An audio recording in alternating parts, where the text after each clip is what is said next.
चलिए चलिए, अरे जल्दी करो जल्दी करो जल्दी करो, पहुंचना है। अरे क्या करें, बहुत धीरे में काम होता है, बहुत जल्दी जल्दी काम करके वहाँ जाओ यहाँ जाओ वहाँ जाओ। हाँ? कॉलेज जाना है, हम खाना नहीं खा सकते, खाना आधा छोड़ देंगे, हमारे कॉलेज की देर हो रही है। हमारे ऑफिस में पहुंचना है, हमें खाना छोड़ देंगे। अरे हमारी टाई कहाँ है, कोई चीज़ व्यवस्थित नहीं है, सूर कहाँ है हमारे, किस तरीके से जाएं। ये सब बातें मित्रों अक्सर आप सुनते होंगे, अक्सर आप करते होंगे, आप अक्सर इसका भागीदार रहे होंगे। मित्रों थोड़ा सा धैर्य रखिए, बहुत जल्दी अच्छी नहीं। आज हम मित्रों इसी पे बताने जा रहे हैं। मैं दिव्यांगम यूट्यूब चैनल से विष्णुकांत मिश्र। आज कुछ मतलब की बात जरा थोड़ा धीरे चले। आज का युवा ही नहीं, बुजुर्ग, युवा, बच्चे सभी बहुत जल्दी में होते हैं, बहुत जल्दी में होते हैं। हर लक्ष्य को इतनी जल्दी प्राप्त करना चाहते हैं कि वो थोड़ा भी धैर्य नहीं रखते। यहाँ तक कि अगर पा जाएं तो वो फल को, केला को बगैर छीले हुए खा सकते हैं। आम को वो ये भी नहीं चाहते हैं कि इसको निचोड़ के वैसे भी चूस सकते हैं। इतना जल्दी है व्यक्ति। मतलब बाइक अगर चलाएंगे, थोड़ा सा काम है, कोई बेमतलब है, लेकिन उसको 100 से ऊपर कहो भरी सड़कों पे निकाल दें, उसका परिणाम क्या होता है? दुर्घटना। अगर आप कहीं पर धैर्य नहीं रखोगे तो उसका आपको खामियाजा भुगतना पड़ेगा। इसी तरीके से हम जब कैरियर की तरफ बढ़ते हैं तो कैरियर में हम कुछ भी नहीं रुकना चाहते, थोड़ा भी नहीं रुकना चाहते। मतलब ये है कि हम इंटरमीडिएट, बीए, बीएससी जो भी है उसके पास करें, दूसरे दिन रिजल्ट निकले, तीसरे दिन हमको बिल्कुल लाखों की नौकरी हमारे हाथ में, वो अपॉइंटमेंट लेटर आ जाए। हमें परिश्रम करना, हमें प्रतियोगिताओं की तैयारी करना, ये सब बड़ा भार लगता है। कौन ये सब पढ़े? हाँ, लेकिन मोबाइल चलाना, गेम खेलना, ये भार नहीं, ये तो सब करते रहेंगे, ये सब ठीक है। अगर गासिप करना है, आप बच्चों के, अपने युवाओं के साथ बैठे हैं, बाइक पे खड़े हैं, बाइक पे खड़े खड़े कहो घंटों बता, लेकिन बाइक से फिर उस जगह पे जब प्रस्थान करेंगे तब फिर 100 से नीचे आपकी बाइक नहीं चल सकती। परिणाम क्या होता है? हमारे युवा दुर्घटनाग्रस्त हो जाते हैं, या दूसरों को दुर्घटनाग्रसित कर देते हैं, उसकी जान ले लेते हैं या अपनी जान दे देते हैं, या दोनों हो जाता है। तो ऐसे में मित्रों मेरा एक आपसे अनुरोध है कि आप छोटी छोटी कोशिशें करें, और छोटी कोशिशों को करके आप बड़ा नाम कमा सकते हैं। और धीरे धीरे अगर सीढ़ी चढ़ें तो आप जल्दी से न सही, लेकिन बड़े आरामदायक लक्ष्य तक, आखिरी सीढ़ी तक पहुंच सकते हैं। अगर दौड़ के चलेंगे, एक जीना मान लीजिए 15 जीना है, तो एक जीना, 3 जीना, 4 जीना दौड़ के अगर चाहेंगे तो हो सकता है आप आखिर तक, ऊपर तक पहुंच न पाए, बीच में गिर पड़ें और पैर आपके खा जाएं, आपके टूट जाएं, तो आप पहुंच ही नहीं पाएंगे। अगर धीरे धीरे चढ़ेंगे तो हो सकता है 1 आध मिनट की देरी, कुछ ज़्यादा देर में पहुंचे, लेकिन आप पहुंच जाएंगे आखिरी सीढ़ी पे। तो मित्रों धैर्य की बड़ी आवश्यकता है। अगर पेशेंस आप नहीं रखेंगे, आप धैर्य नहीं रखेंगे, कुछ धैर्य रखिए। मैं ये नहीं कह रहा हूँ कि आप अपने इतना धैर्य रखिए कि अगर हो ही जाएगा हो जाएगा, सब भाग्य के भरोसे। आप काम करिए, लेकिन मन लगा के काम करिए थोड़ा सा। जैसे आप परीक्षा तैयारी कर रहे हैं, हमारे पिछली बार एक एपिसोड में हमारे एक मोटिवेटर रिजवान मंसूरी साहब है, इस वजह से हम बता भी चुके हैं कि आप परीक्षाओं के लिए एक टाइम टेबल बनाइए, समयबद्ध तालिका निर्धारित करिए, और उस समयबद्ध के साथ साथ आप अपना एक शेड्यूल तय करिए, इतना पढ़ना है, फिर थोड़ा सा आराम करिए, आराम करने के बाद पानी पीजिए, बैठिए थोड़ा सा, फिर टहल लीजिए, टहलने के बाद फिर पढ़िए। अब ये सोच रहा है कि जल्दी जल्दी ये, अरे इतना पढ़ा, ये कोई तो विषय आ ही नहीं रहा, अजीब नीरस विषय, पता नहीं क्या लिखा है, बकवास है। जब आप रुचि से, जब तक आपकी रुचि उसमें पैदा नहीं होगी, तब तक विषय का अध्ययन असंभव है। विषय का अध्ययन आप कर सकते हैं, लेकिन उसको आत्मसात, उसको दिमाग की ग्राह्यता आपकी तदनुकूल नहीं होगी। तो मित्रों आपको धैर्य रखना चाहिए, पेशेंस रखना चाहिए, और उसमें एकाग्र होकर के किसी काम को करने के लिए क्षमता बढ़ाने का प्रयास करना चाहिए। अब जैसे आप दुकान पे गए, दुकान जब आप खोलते हैं तो हो सकता है 2-3 महीना आपको ऐसे बैठे रहना पड़ेगा, आप कुछ नहीं फ़ायदा होता है, 5 लाख लगा दिया, इसमें कोई फ़ायदे नहीं हो रहा है, कोई आता नहीं आएगा।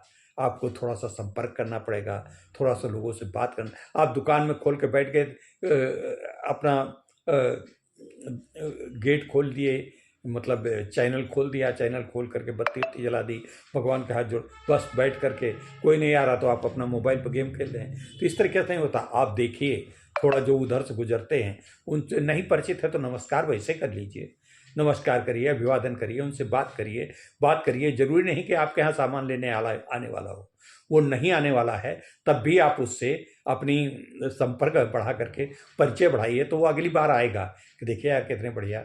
जब उधर दोबारा भी कभी निकले, और क्या हाल चाल, सब्जी लेने जा रहे हैं, कहाँ जा रहे हैं, तो इस तरीके से कुछ बात करिए, संपर्क बढ़ाइए।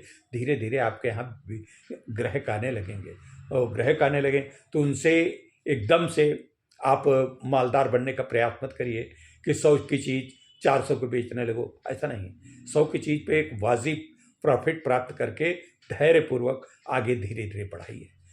100 पे 110 की चीज़ बेचिए, आपको वो चीज़ बिक रही है दूसरे के यहाँ 150 की, आपके यहाँ 110 मिलेगी, तो ग्राहक ज़्यादा आने लगेंगे, सामान ज़्यादा बिक्री होने लगी, फिर ज़्यादा होने लगे तो 10 के बजाय 20 का लीजिए। इस तरीके धीरे धीरे के रेंज बढ़ाइए उसकी, उस तरीके से काम करिए।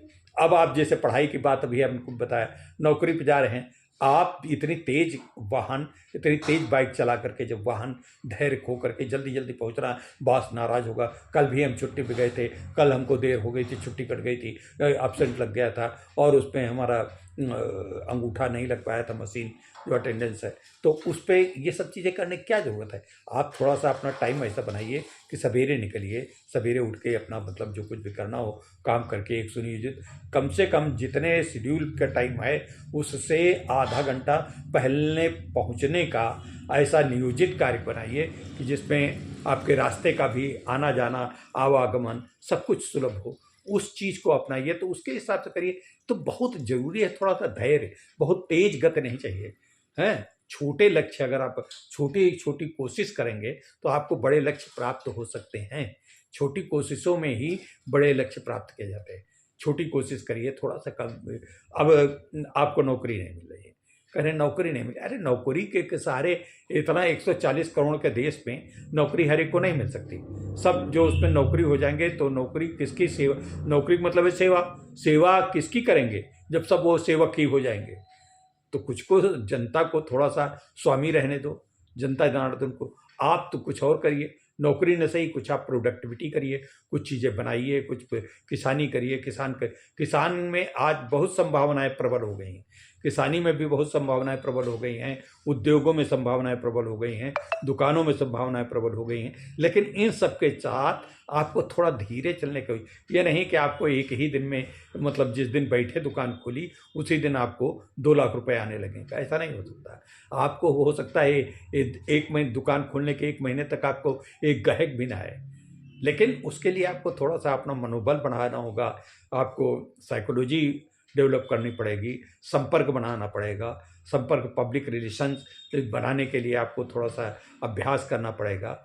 अब आप घर पे दुकान में बैठे हैं, किसी से बात ही नहीं कर रहे हैं, खाली अखबार पढ़ रहे हैं, गेम खेल रहे हैं और इधर उधर देख रहे हैं, या जो दोस्त आ गए या घर का जो कोई आ गया उससे बात करने में लगे, दुकान इसी तेज में आ जाएगा तो आ जाएगा, फिर उससे आप बात कर रहे हैं, यार यहाँ तो कोई आता ही नहीं, आएगा क्या जब आप कुछ बातें नहीं किसी से कर रहे, मुलाकात नहीं कर रहे, संपर्क नहीं कर रहे। स्कूल की कोचिंग एक सज्जन ने हमारे खोली, अब स्कूल की कोचिंग खोली, स्टूडेंट के यहाँ पर्चे लगाया है।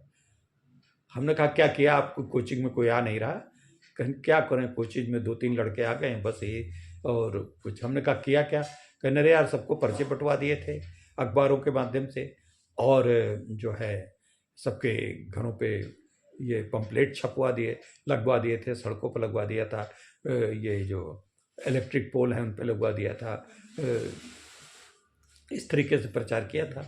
हमने कहा ये प्रचार किया था, बहुत अच्छा किया, ठीक किया, लेकिन अब थोड़ा सा संपर्क करिए, स्कूलों में जाइए, स्कूलों के प्रधानाचार्यों से मिलिए, वहाँ के टीचरों से मिलिए, अध्यापकों से मिलिए, बच्चों से संपर्क करिए, क्लास में जा कर के अगर उनसे अनुमति ले करके वहाँ बच्चों से संपर्क करिए, बच्चों को पंपलेट अपने हाथ से बांटिए। इतना बच्चे आपके सुनने के लिए आज के तैयार नहीं हैं, उनको पंपलेट दीजिए जो कुछ है कोचिंग करने का, तो उससे आपको लोग आएंगे। ये खाली आपने बंटवा दिया ये सब हो गया, इससे नहीं होता। एडवर्टीजमेंट इतना नहीं है कि मतलब आप अखबार में डाल दिए बस आ जाएगा, उसका फ़ायदा होता है, लेकिन उससे इम्पैक्ट इतना ज़्यादा वो प्रभावी नहीं है कि जो आप चाहें कि मतलब हम इसको कर लेंगे। तो मित्रों, किसी भी सफलता प्राप्त करने के लिए थोड़ा सा धैर्य, थोड़ी सी गति को धीमा रखिए। गति को धीमा रख के और सहजता से और प्लान्ड वे में सुनियोजित तरीके से आगे बढ़ें और लक्ष्य को निर्धारण करें। लक्ष्य छोटे चुनिए, लक्ष्य बहुत बड़े लक्ष्य न बना लीजिए। जो आपकी क्षमता है, अपनी क्षमता का निर्धारण कोई दूसरा आपकी क्षमताओं का निर्धारण नहीं कर सकता। आपको अपनी क्षमताएं पता है, आप अपनी क्षमताओं को जानते हैं, आपको अपनी क्षमताओं का पूरा क्या उसको कैसे उसका परिवर्धन करना है, कैसे उस क्षमताओं को और बढ़ाना है, ये भी आपको सोचना होगा। उसी के अनुकूल आप लक्ष्य तय कीजिए और लक्ष्य तय करके जैसे सीढ़ियाँ को मैंने अभी बताया, उसके लिए सीढ़ियाँ बनाइए कि पहले क्या करना है, इसके अनुसार हमको तैयारी करना है, तैयारी करने के संपर्क करना है, संपर्क करके लोगों संपर्क करने के बाद हमको उस संपर्क के बाद आगे हम उसका इंफ्रास्ट्रक्चर तैयार करें, इंफ्रास्ट्रक्चर तैयार करने के बाद उसको क्रियान्वित करें, क्रियान्वित करने के बाद जो उसमें बाधाएं हैं उनको सजगता से विश्लेषण करें, विश्लेषण करने के बाद धैर्यपूर्वक लक्ष्य को प्राप्त करने का प्रयास करें। लक्ष्य को प्राप्त करना कठिन नहीं है अगर आपका सुनियोजित ढंग से, विल पावर से, संकल्प शक्ति से और ईमानदारी से, मतलब आज आपने नियम बनाया और कल छोड़ दिया, अरे छोड़ो ये सब बकवाद है। अब जिसे हम ये बता रहे हैं तो ये आप कह सकते हैं कि अरे ये सब बातें, उपदेश देना बड़ा कठिन है, बड़ा सरल है और क्रियान्वित करना बड़ा कठिन है। सच है, उपदेश देना बड़ा सरल है, क्रियान्वित करना कठिन है, लेकिन इस उपदेश में कोई ऐसा सूत्र आपको मिल सकता है जो वाकई में आपका ताला खोलने के लिए उपयुक्त हो। आप उस सूत्र को ढूंढिए, मेरी बातों से ढूंढिए, मेरी बातों से कोई भी ऐसा बताता है, बहुत सारे मोटिवेटर हैं, उनकी बातों से आप ढूंढने का प्रयास तो करिए। और जब उनको ढूंढेंगे तो हो सकता है आपका जो ये असफलताओं का जो ताला है, सफलताओं के ऊपर जो ताला लगा है, उसकी गुत्थी, उसकी चाबी इन्हीं कुछ बातों में छिपी हो और वो ताला खुल सकता है। तो मित्रों, खुद ही को कर बुलंद इतना कि हर तकदीर से पहले खुदा बंदे से यूँ पूछे, बता तेरी रज़ा क्या है, और उस रज़ा को, उस इच्छा को पूरा करने के लिए आपके संकल्प क्या है, उन संकल्प को आप अपने से खुद बताइए। तो मित्रों, ये हमने आज आपसे ये बातचीत की, आपको कैसी लगी? मित्रों, जरा हमारी बातों पर, मतलब ये बकवाद है तो यही लिखे कि आप बकवास करते हैं, कुछ नहीं आपको आप बता पा रहे हैं, ठीक ठाक नहीं बता पा रहे, यही लिखे तो मैं अपने परिमार्जन करूं। जब आपको परिमार्जन की बात कहता हूं तो मैं भी अपने परिमार्जित करने का प्रयास करने का सोच सकता हूँ। हैं तो कुछ आप हमको हमारे गुरु बनिए, हमको गुरु मत बनाइए, आप खुद गुरु बनिए। हमारे दर्शक जब हमारे गुरु बनेंगे तो हमको ज़्यादा अच्छा आएगा। ये हमारी खाली विनम्रता की बात नहीं, ये मन से मैं कह रहा हूँ, बिल्कुल दृढ़ इच्छा से कह रहा हूँ कि आप मुझे मार्गदर्शन दीजिए।